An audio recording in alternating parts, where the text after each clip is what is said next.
Shalom. Que le Seigneur William Marion Branham vous bénisse. Je voulais parler de 1 Thessaloniciens 4 sur l'enlèvement. J'ai déjà fait des vidéos sur ça, j'ai fait des publications.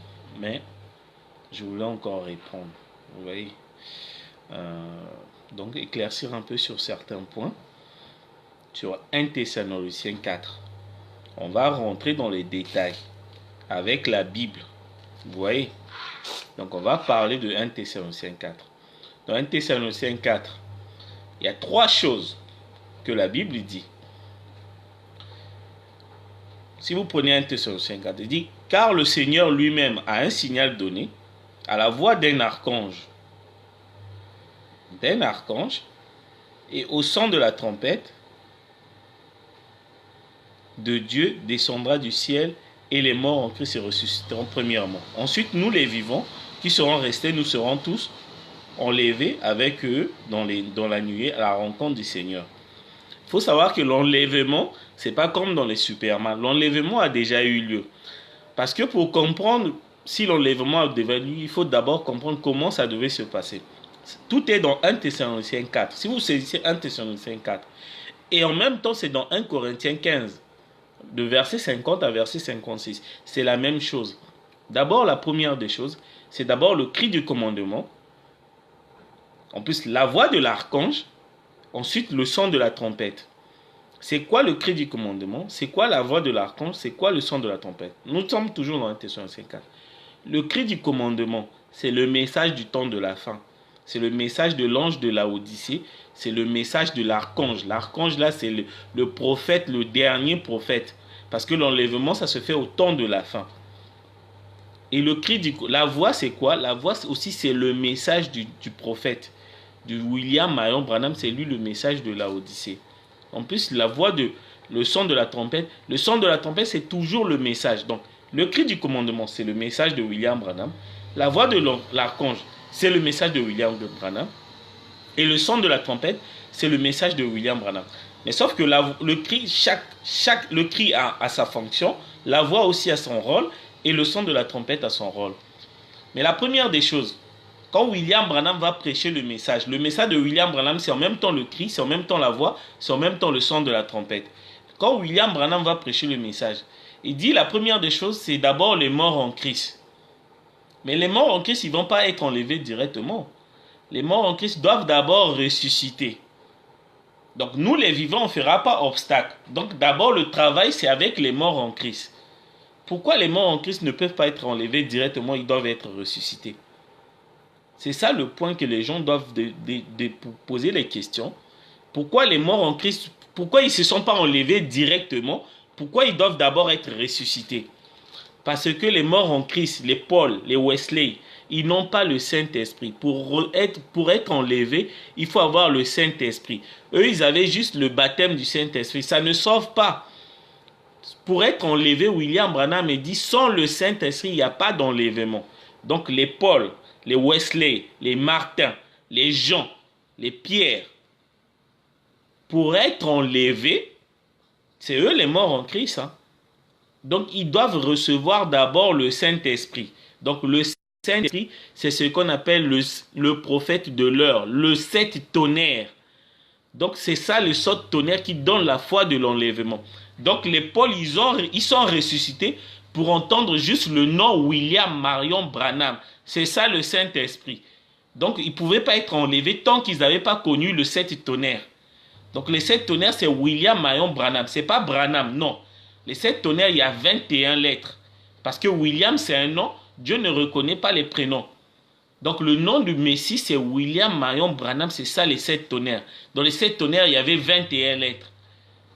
Vous comprenez? Donc les morts en Christ, ils sont ressuscités pour entendre le message.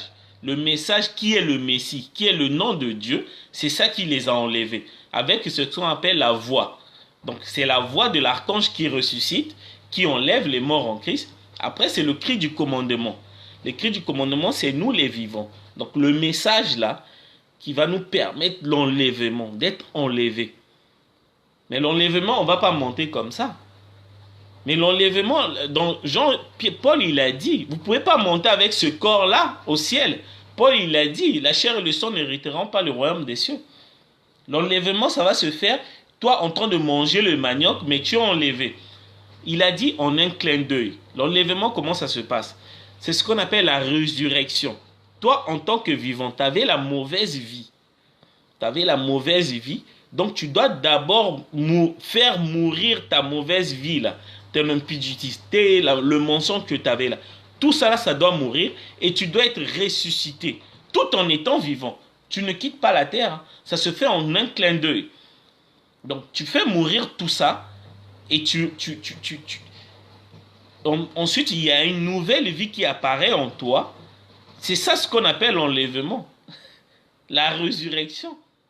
Parce que tu dois d'abord faire mourir ta mondanité et revêtir ta nouvelle vie en Christ. C'est ça l'enlèvement. C'est ça. Si vous lisez, mais ceux qui seront enlevés, c'est ce qu'on appelle les ressuscités. Ceux qui ont eu par la première résurrection. Apocalypse 20, verset 5. La première résurrection, c'est quoi? C'est d'abord toi là, qui as cru au message, qui avait une mauvaise vie. Tu as avorté, tu étais dans le mensonge.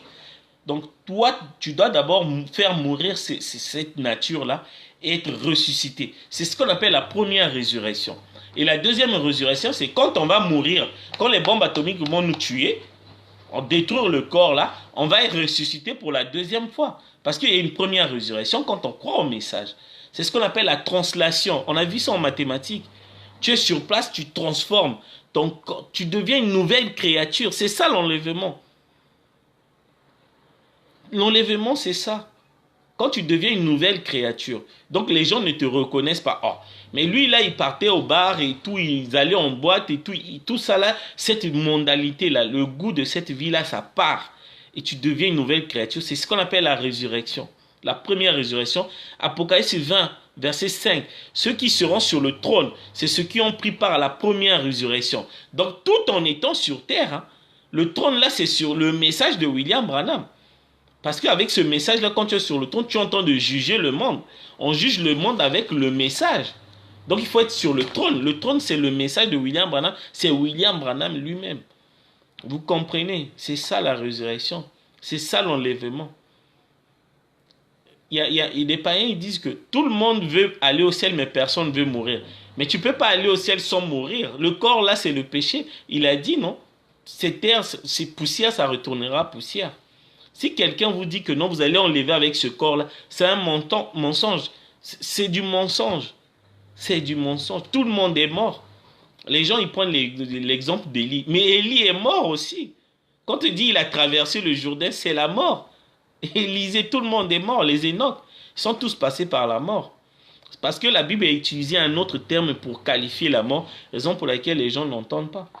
Et le message, les gens du message ont compris, quand un frère décède, il dit il a traversé le Jourdain. De la même manière qu'Élie, c'est la mort. Tout le monde est mort, Jésus-Christ est mort, Moïse est mort. On doit tous mourir. Et tant avec ce corps-là, Jésus-Christ, quand tu deviens péché avec ce corps, tu dois mourir. Jésus-Christ qui est immaculé, il est mort à plus forte raison. Élie, né du péché, mais il est mort. Tu ne peux pas être enlevé avec ce corps. Donc, ce qui va se passer, d'abord la première résurrection, les morts en Christ doivent être ressuscités. Pour écouter le message de William Branham, pour avoir le Saint-Esprit, pas le baptême du Saint-Esprit, puisqu'ils en avaient déjà le baptême du Saint-Esprit, c'est ce qui les a permis de parler en langue. Mais Paul, il a dit, c'est un gage. Mais quand le parfait viendra, le parfait, c'est la pierre de fête, c'est le Saint-Esprit. C'est ça. Donc, il a dit, n'attristez pas le Saint-Esprit qui vous a été scellé jusqu'au jour de la rédemption. Éphésiens 4, verset 30. William Branham, il dit, le Saint-Esprit, là, ce n'est pas le Saint-Esprit, c'est le baptême du Saint-Esprit, puisque le Saint-Esprit, c'est au temps de la fin. Vous comprenez? Donc, les morts en Christ doivent être ressuscités. Donc, entendre juste le nom William Marion Branham, c'est ça. C'est fini. C'est fini. C'est fini. Donc, quand ils ont entendu ça, ils ont entendu le message, les morts en Christ, ils étaient enlevés. Nous, les vivants, on a entendu le message, on a cru, il y a eu la translation dans notre corps. Donc on s'est transformé, on devient une nouvelle personne. On fréquente plus les mondanités, on ne ment plus, on croit au message, on ne fume plus, on boit plus, on fait plus l'impudicité, on couche plus sans être marié avec.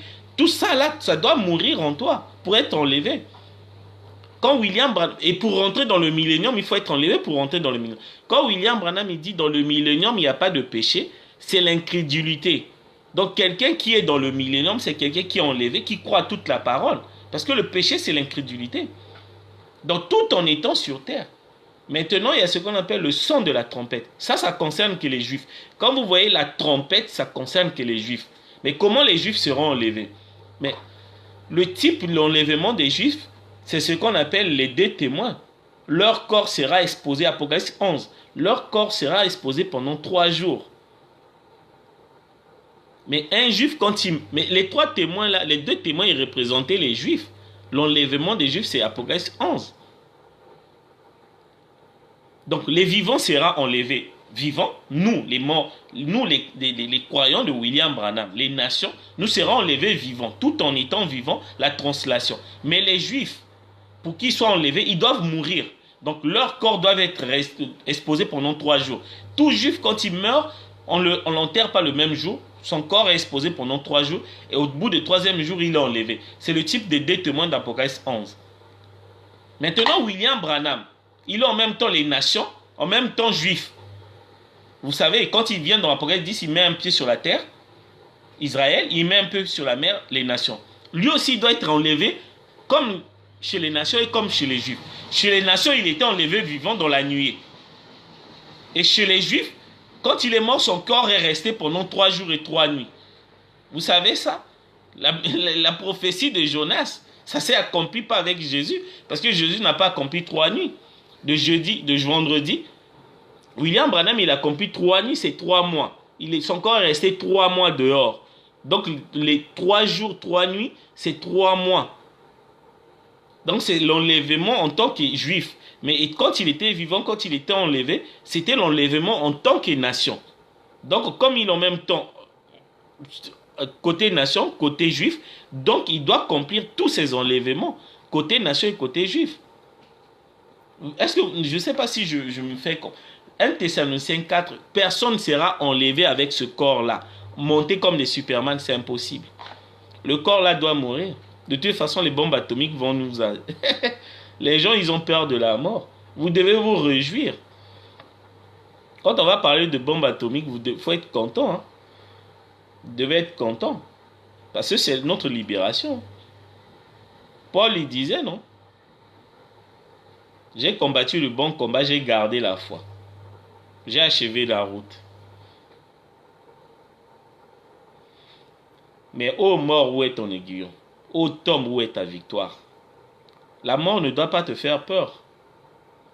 Les gens, ils commencent à avoir peur des bombes atomiques. C'est qu'il y a quelque chose. William Branham, il dit le plus grand fléau, c'est la peur. Si vous avez peur, c'est que vous êtes mal enseigné. Vous savez ça? Là, pourquoi on vous envoie des enseignements? Parce qu'il y a des trucs terribles qui vont venir. Si tu n'es pas bien enseigné, la peur va te prendre. Tu vas voir les inondations. Tu vas voir ce qu'on appelle un tremblement de terre. Vous n'avez jamais vécu le tremblement de terre? En Afrique, ils n'ont jamais vécu ça. Même en France, hein. C'est horrible. Vous aurez la peur de votre vie. Et si tu as peur, c'est que tu n'es pas...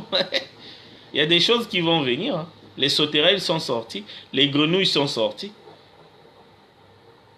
Mais Apocalypse 8, les trompettes, j'ai parlé de ça. Les 7 trompettes. William Branham, il a fait la fête des trompettes. Et sur la fête des trompettes, il a parlé que du 7e trompette.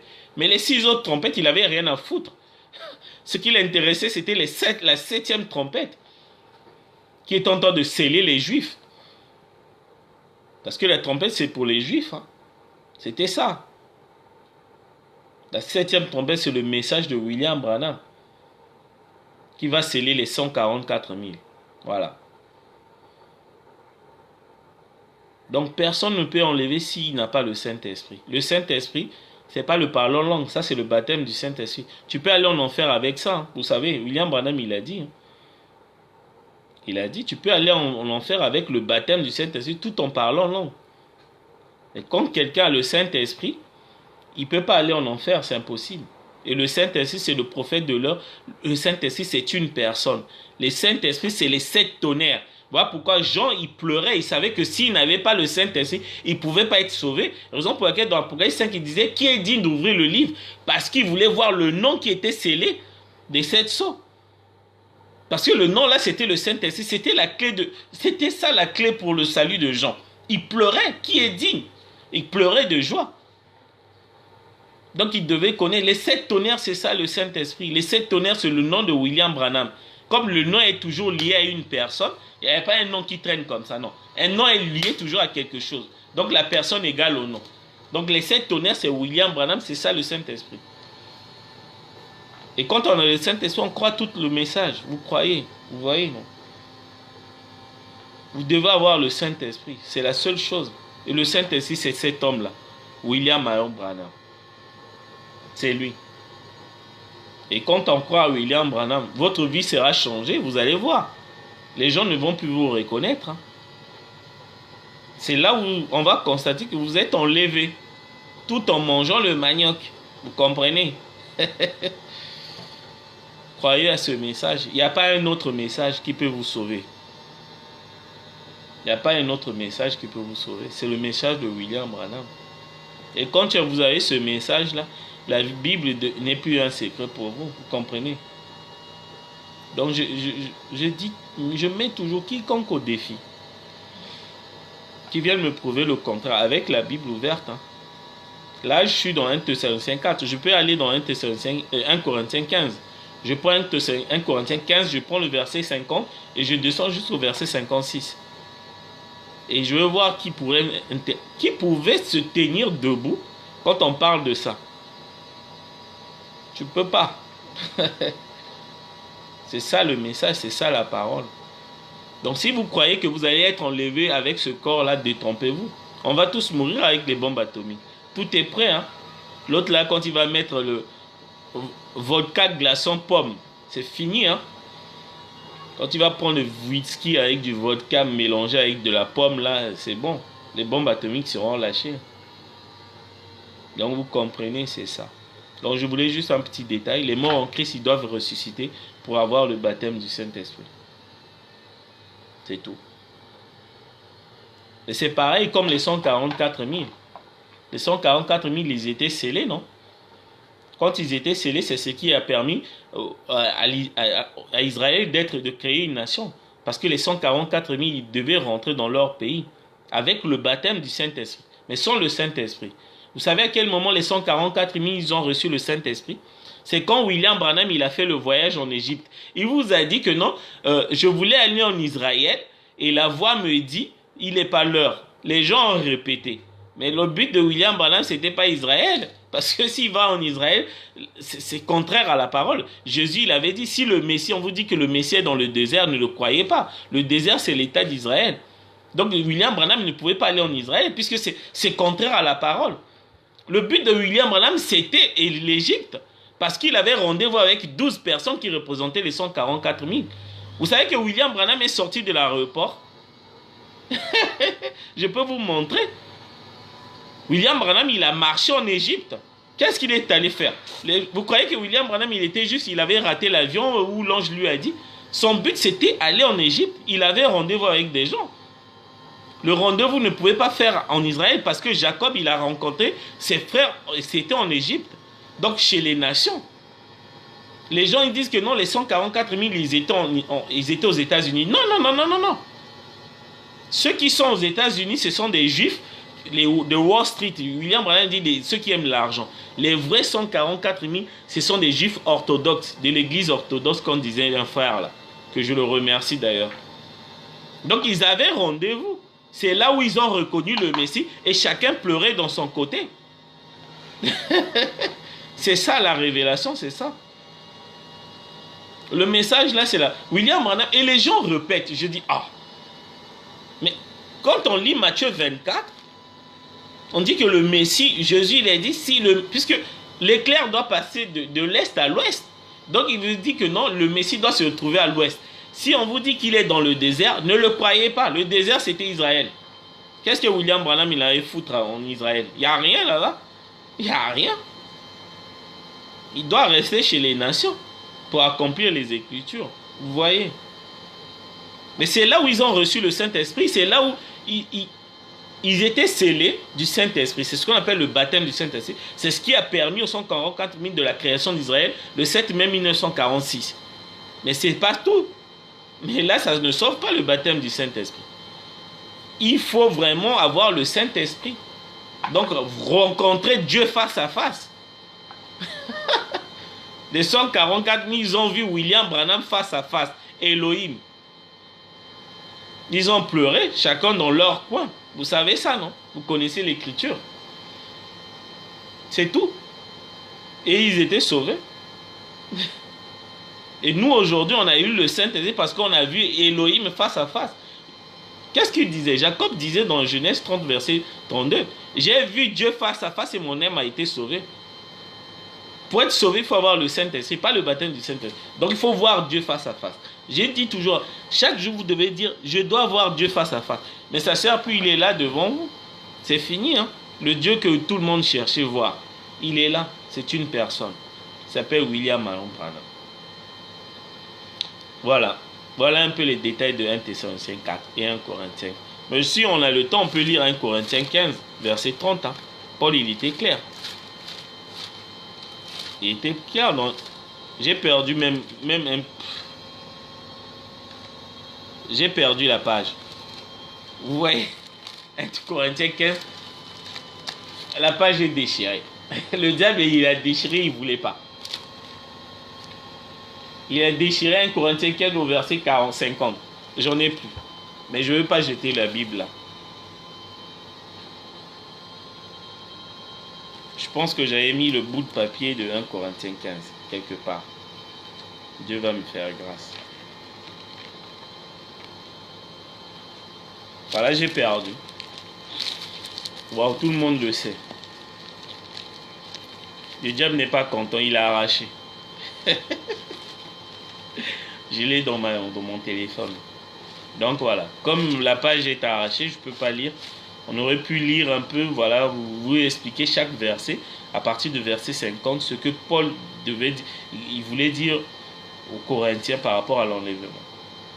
Voilà. Bon, chacun peut lire chez lui. Bon, je pense que tout le monde connaît ces versets. On aurait pu quand même expliquer verset par verset, mot par mot, ce que Paul voulait réellement dire. Mais par contre, en même temps, je pourrais lire même Apocalypse 20, verset 5,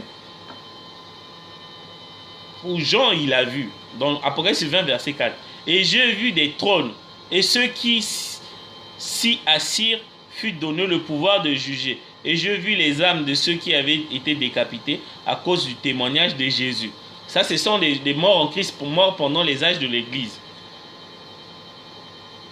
Vous voyez, le témoignage de Jésus. Et à cause de la parole de Dieu. Ça, c'est ce qu'on appelle les Juifs. Donc, il y a trois personnes ici. Il y a les morts en Christ, nous.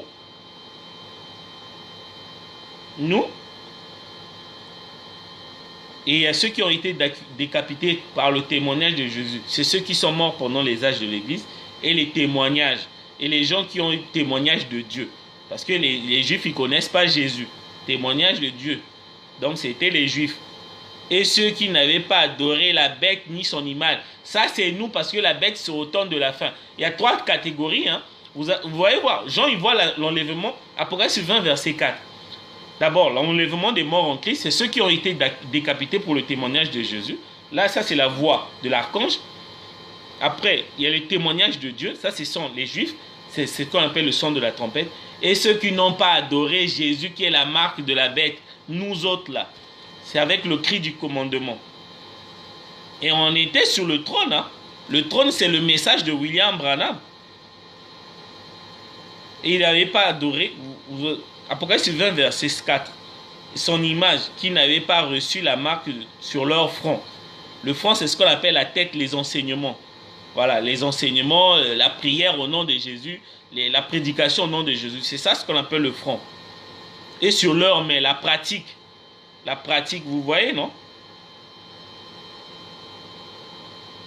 Ils vinrent à la vie et régnèrent avec Christ pendant 1000 ans. Le millénium, ce n'est pas 1000 ans, le millénium sera abrégé. Parce que si ça avait duré 1000 ans, aucun de lui sera sauvé. Jésus l'a dit dans Matthieu 24. Et les autres morts qui ne reviennent point. Maintenant, verset 6. Heureux et saints ceux qui ont part à la première résurrection. C'est ce qu'on appelle l'enlèvement. La première résurrection, c'est les vivants. Donc tu es vivant, tu étais dans le monde, tu vivais vraiment dans le monde, voilà, avec le mensonge et tout machin. Et quand tu rencontres le message de William Branham, ça te transforme. C'est ce qu'on appelle la translation. Et tu deviens, c'est ce qu'on appelle la première résurrection. Et la deuxième résurrection, c'est quand on va quitter la chair là avec les bombes atomiques. C'est ça, la Bible est claire. Je pouvais continuer Apocalypse 20, vous expliquer jusqu'au jugement dernier. Voilà. C'est tout, je voulais arrêter là pour ne pas mélanger les sujets. Que William Branham vous bénisse. Lisez la Bible, un chapitre par jour. Matthieu et Jean, lisez la Bible, tout est dedans. Tout le message de William Branham est dedans. Je vais faire un enseignement et je vais mettre les citations et les versets bibliques. Je vais publier ça sur Facebook. Que William Branham vous garde. Shalom.